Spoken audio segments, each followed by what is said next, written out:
യാ അയ്യുഹന്നാസ്, ഏ ജനങ്ങളെ. ആ വിളി നമ്മൾ ശ്രദ്ധിക്കണം.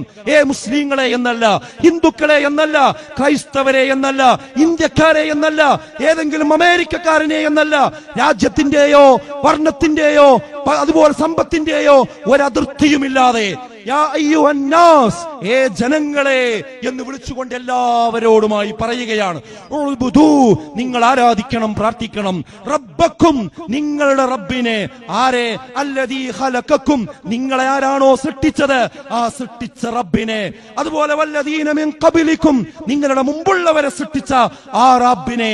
ലഅല്ലക്കും തത്തഖൂൻ, എന്നാൽ നിങ്ങൾ സൂക്ഷ്മതയുള്ളവരായി മാറും.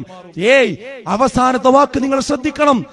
നമ്മുടെ മക്കൾ, നമ്മൾ തന്നെയും, നമ്മുടെ ഭാര്യയും, നമ്മുടെ കുടുംബവും, ഈ നാട്ടിലുള്ള മുഴുവൻ മനുഷ്യന്മാരും സൂക്ഷ്മതയുള്ളവരായി ജീവിക്കാനുള്ള വഴി എന്താ?